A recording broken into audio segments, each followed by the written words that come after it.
முருகானந்தம், உங்கள்கிட்ட இருந்து ஆரம்பிப்போம். நாட்டை இந்த அளவிற்கு சரிவுக்கும் அழிவுக்கும் சோதனைகளுக்கும் வேதனைகளுக்கும் உள்ளாக்கிய யூபி அரசாங்கம், காங்கிரஸ் கட்சி என்ன சொல்கின்றது? வெட்கப்படுகிறீர்களா, வேதனைப்படுகிறீர்களா, தடுமாறுகிறீர்களா?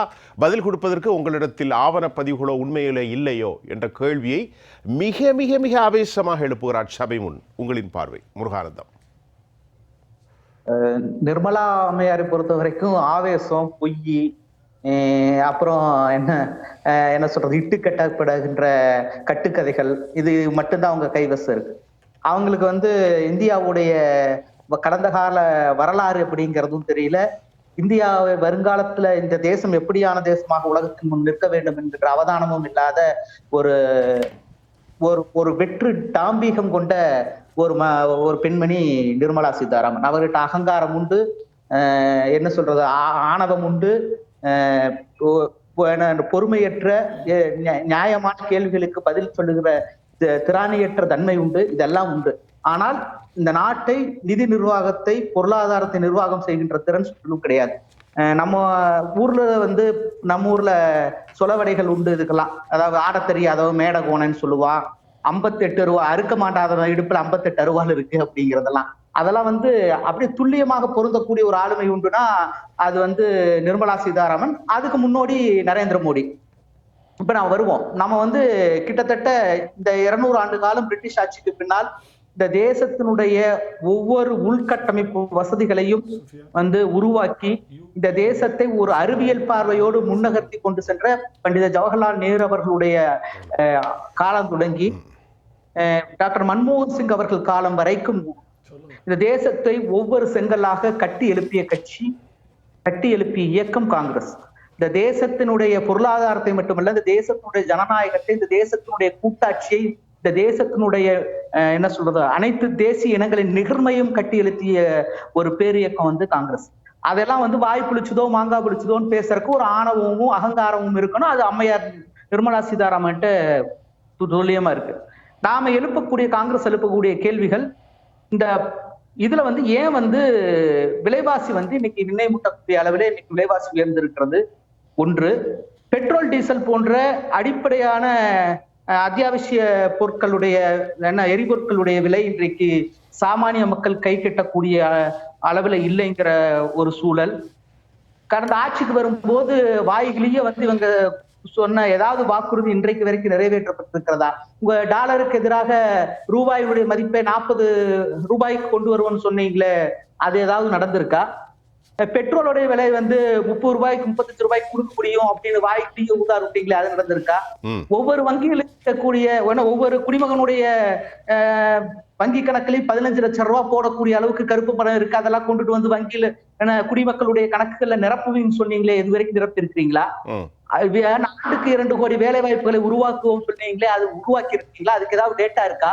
இந்த கேள்விக்கு எதுக்காவது நீங்க தரவுகளோடு பதில் சொல்வீர்களானால் நீங்க இந்த விவாதம் ஆரோக்கியமானதா இருக்கும். நீங்க என்ன பண்றீங்க? நேரு இழுக்கிறீங்க. காங்கிரஸ் கட்சி 10 வருஷத்துல என்ன செஞ்சதுன்னு கேக்குறீங்க. காங்கிரஸ் கட்சி 10 வருஷத்துல என்ன செய்யுது என்பது இந்த தேசத்துடைய இமயம் முதல் குமரி வரை இருக்கின்ற உங்களால் பார்த்து உணரக்கூடிய என்ன சொல்றது, பாலங்களாக, கட்டிடங்களாக, நிறுவனங்களாக, அது தவிர கோடிக்கணக்கான கல்விக்கூடங்களாக, தொழில்கூடங்களாக, சாலைகளாக இந்த தேசத்தினுடைய இது வடகோடி முனையிலிருந்து தென்கோடி முனை வரை உங்களுக்கு காண கிடைக்கும். காங்கிரஸ் என்ன கேட்கறதுக்கு ஒரு என்ன சொல்றது, இதையெல்லாம் பார்த்துட்டு உங்களால கேட்க முடியுதுன்னா உங்களுக்கு ஒண்ணு பார்க்கக்கூடிய கண் இல்லைன்னு அர்த்தம். நான் ஒரு கேள்வி முருகானந்தம், நான் ஒரு கேள்வி அம்மையார் அவர்கள் கேட்டாங்க. ஊழலுடைய அடையாளமாகத்தான் இந்த காங்கிரஸ் கட்சி வீழ்ந்தது. அதில் 2G ஸ்பெக்ட்ரம் ஓல், ஆதர்ஷ் ஓல் வீடு இராணுவ வீரர்களுக்கு கொடுக்கியது, கோல் மைன்ஸ் ஊழல், காமன்வெல்த், ஏஷியன் கேம், இவை எல்லாமே கல்மாடி, நம்முடைய மன்மோகன் சிங், ராசா மற்றும் மும்பையில் இருக்கக்கூடிய காங்கிரஸ் அதிகாரிகள் மிக இந்தியாவை உலுக்கிய இந்த ஊழல் மூலமாக ஊழல் சாம்ராஜ்யத்தில் இவர்கள் வீழ்ந்து போனார்கள். இதை தொடர்ந்து ஃபோக்கஸ் பண்ணுறாங்க. தேர்தல் காலங்களில் 2G ஸ்பெக்ட்ரம் 2014 எதிரொலித்ததை போன்று மறுபடி உங்களுடைய தவறுகளை அவர்கள் எதிர்கொள்கிறார்கள். இதை எப்படி எதிர்பார்க்கின்றீர்கள்? இது முதல்ல வந்து தவறு அப்படிங்கறத வந்து நான் மறுக்கிறேன் ஒண்ணு. சரி. ரெண்டாவது என்னன்னா, இந்த 10 வருஷமா இவங்க என்ன ஆணி புடுங்கிட்டு இருக்காங்கன்னு நான் கேட்கிறேன். இந்த 10 வருஷமா இந்த ஊழலுக்கு எதிராக நீங்கள் என்ன ஆணி புடுங்கி குவிச்சிருக்கீங்கன்னு நான் கேட்கிறேன். இந்த ஊழலுக்கு எதிராக நீங்க எடுத்த நடவடிக்கை என்னன்னு கேட்கிறேன். இந்த 2G ஊழல் இன்னும் அப்பீல் கூட நீங்க போய் அந்த அப்பீல கூட ட்ரையல் கொண்டு வரக்கூட கூட இல்லாத ஒரு அரசாங்கம், ஒரு முதுகெலும்பு இல்லாத திராணியற்ற ஒரு கோழை அரசாங்கம் தான் இன்னைக்கு மத்தியில் இருக்கிறது. ஒன்று. ரெண்டாவது, இந்த என்ன சொல்லப்படுற நிலக்கரி ஊழல் அல்லது இந்த இதுல எல்லாம் வந்து என்ன மாதிரியான தீர்ப்புகள் வந்தது, இதுல அடுத்த கட்டத்துக்கு இவங்க என்ன எடுத்துட்டு போயிருக்காங்க அப்படிங்கறதெல்லாம் 0. ஒன்று. 10 வருஷமா நீங்க ஆட்சியில என்ன கிழிச்சீங்கன்னு கேட்டா வந்து இந்த இந்த பழைய கதைகளை திரும்ப திரும்ப பேசிட்டு பழைய புதிய முந்தையில பழையகள்ங்கிறது மாதிரி இந்த உளுத்து போன வாதங்களையே இந்த 9-10 வருஷமா கேட்டு காது புளிச்சு போச்சு. ஒன்று. ரெண்டாவது வந்து நீங்கள் பன்றி இருக்கக்கூடிய இமாலய ஊழல்கள் இருக்குல்ல, நீங்க அதானிக்கும் அம்பானிக்கும் இதர வந்து கார்பரேட் முதலாளிகளுக்கும் இந்தியாவுடைய சாதாரண சாமானிய மக்களுடைய கோவணத்தை உருவி பட்டு குஞ்சம் கட்டிட்டு இருக்கீங்கல்ல, அந்த புளுத்து போன வரலாறுகளை பேசுறதுக்கு நாங்க ஆட்சிக்கு வருவோம். அன்னைக்கு வந்து உங்களுக்கான பதில வந்து அதுக்கான காலத்தை ரிசர்வ் பண்ணிருக்கோம். அதுக்கான காலத்துல அப்ப சொல்லுவோம் நீங்க என்னென்ன வந்து என்ன மாதிரியான அந்த நாட்டை வந்து ஏழை எளிய மக்களுடைய வாழ்வாதாரங்களை சுரட்டி உங்களுடைய பணக்கார உங்களுடைய கார்பரேட் கோமான்களுக்கு தாரை வார்த்திருக்கிறீங்கிறத நாங்க வந்து சொல்றோம். அது அப்புறம் பேசிக்கலாம். அந்த காலத்துல முருகானந்தம் 10 ஆண்டுகளாக நீங்கள் அளித்த வாக்குறுதி என்ன, அதை நிறைவேற்றி இருக்கிறீங்களா? ஒன்று. இரண்டாவது, வரி பகிர்வாக இந்தியாவுடைய மாநிலங்கள் அளிக்கக்கூடிய, குறிப்பாக தென்னிந்திய மாநிலங்கள் அளிக்கக்கூடிய பகிர்வுக்கு இணையானத இதை வந்து நீங்க திருப்ப கொடுக்கறீங்களாங்கிறது ரெண்டாவது. இந்த 2 கொஸ்டின் வந்து எழுப்பப்பட்டிருக்கிறது, பொது விவாதத்துல இருக்குது. இதுக்கு நீங்க பதில் சொல்லல. ஒன்று. மூணாவது ஒரு விஷயம் என்னன்னா, நீங்க வந்து இந்தியாவுடைய பொருளாதார தொடர்ச்சியாக சீரழித்துக் கொண்டிருக்கிறீர்கள். இந்தியாவுல வேலைவாய்ப்பின்மையும் இந்தியாவில வந்து விலைவாசி உயர்வும் சாதாரண மக்களினுடைய குரல் வலையை நெறித்துக் கொண்டிருக்கிறது. இந்த பிரச்சனைகளுக்கு நீங்க இதுவரைக்கும் என்ன பதில் சொல்லியிருக்கிறீங்க? அம்மையாருடைய இந்த 2 நாள் வீராவேசமான குழுக்கள்ல இந்த கேள்விகளுக்கு ஒரு கேள்விக்கு பதில் இருக்கான்னு சோதிச்சுக்கலாம், நானும் சோதிச்சுக்கலாம். முருகானந்தம் சார், உங்களுடைய கேள்விகளுக்கான பதில நான் இப்ப வாங்க போறேன். உங்களுக்கான நேரம் நிதானமா சொல்லுங்க, கொஞ்ச நேரம் எடுத்துக்கிடுங்க.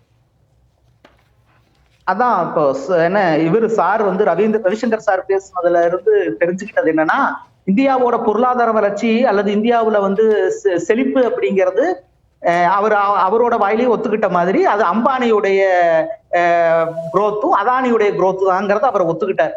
நாங்க அம்பானி வந்து எத்தனாவது பணக்காரரா ஆனாரு அல்லது அதானி எத்தனாவது பணக்காரரா 620வது இடத்துல இருந்து எப்படி 3வது இடத்துக்கு ஜம்ப் ஆனாரு அப்படிங்கிற வரைபடம் தான் இந்த 10 வருட என்டிஏ உடைய கவர்மெண்ட். அவங்களோட கிராப் அதுதான். நான் கேட்கக்கூடிய கேள்வி சிம்பிள் தான். அதாவது வந்து இந்த வளர்ச்சியில சாதாரண ஏழை எளிய மக்களுக்கு என்ன பங்கு? ஒண்ணு. ரெண்டாவது, நீங்க வந்து பப்ளிக் ஸ்பெண்டிங்கை குறைச்சிட்டு கார்பரேட்டுகளுக்கு கொடுக்கக்கூடிய வரி சலுகைகளாகட்டும், கடன் தள்ளுபடி ஆகட்டும், அல்லது இது இன்ஃப்ராஸ்ட்ரக்சர் எக்ஸ்பெண்டிச்சரை வந்து அப்படிங்கிற பேர்ல கார்பரேட் நிறுவனங்கள் தரக்கூடிய ஒப்பந்தங்களாகட்டும், இது எல்லாம் சாதாரண மனிதனுடைய வாழ்க்கைக்கு எந்த விதத்துல உதவக்கூடியதாக இருந்திருக்கிறது. நாங்க அதான் வந்து மாணவர்கள் இந்தியாவில வந்து ஏழை எளிய மாணவர்கள் படிப்பதற்காக வழங்கப்பட்ட கல்வி கடன்களுக்கு வட்டியை தள்ளுபடி செய்யலாம் அப்படிங்கிற ஒரு யோசனையை ரொம்ப காலமா சொல்லிட்டு இருந்து அது ஒரு கோரிக்கையாக முன்வைக்கப்பட்டிருக்கு. அதை செய்யறதுக்கு துப்பில்லை இந்த அரசாங்கத்துக்கு. ஆனா கார்பரேட்டுகளுக்கான இது ரைட் ஆஃப் நடந்துகிட்டே இருக்கு. அம்பானியுடைய அதானி வந்து ரவுண்ட் ட்ரிப்பிங் வழியா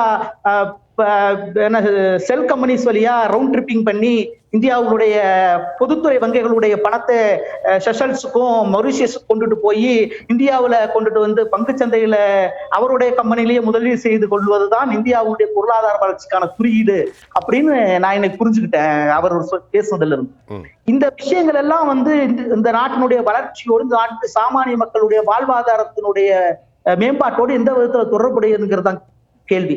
அப்புறம் இன்னொரு விஷயம் என்னன்னா, பெட்ரோல் டீசல் போன்ற அவற்றினுடைய விலை வந்து சர்வதேச சந்தையில பேரலுக்கான குரூட் ஆயிலுடைய விலை குறைவாக இருக்கும் போது ஏன் இங்க சில்லறை விற்பனை விலை இவ்வளவு அதிகமா இருக்குங்கிறது எழுப்பக்கூடிய ஒரு மிக சாதாரணமான கேள்வி. இதுக்கு இன்னைக்கு வரைக்கும் ஒரு பதிலை, உருப்படியான பதில அந்த அரசாங்கமும் சொன்னதில்லை, அவங்களுடைய ஆதரவாளர்களும் சொன்னதில்லை.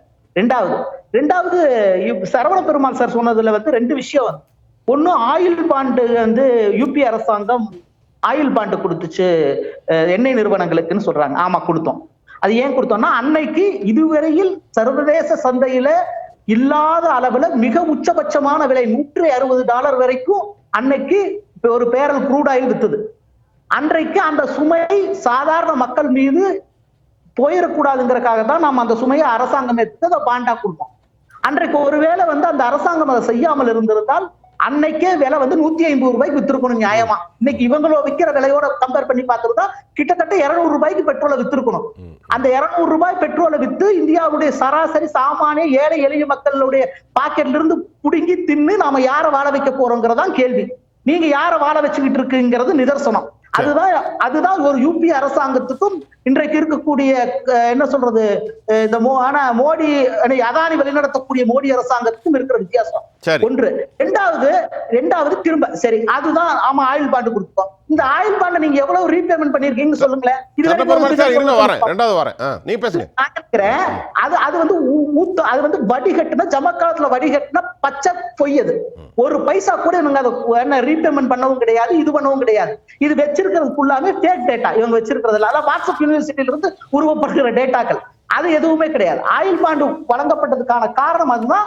அதைத்தான் எந்த நலம் நாடுகிற அரசு வெல்ஃபேர் ஸ்டேட்டும் செய்யும். அதைத்தான் நாங்க செஞ்சிருக்கோம். ரெண்டாவது அன்எம்ப்ளாய்மெண்ட் ரேட் வந்து மோசமா இருக்குதுங்கிறது வந்து கிட்டத்தட்ட அன்னைக்கு கிட்டத்தட்ட 8% கிட்டத்தட்ட அன்எம்ப்ளாய்மெண்ட் ரேட் இருக்கு. அப்புறம் வந்து நீங்க வந்து பப்ளிக் ஸ்பெண்டிங்க குறைச்சிக்கிட்டே வர்றீங்க.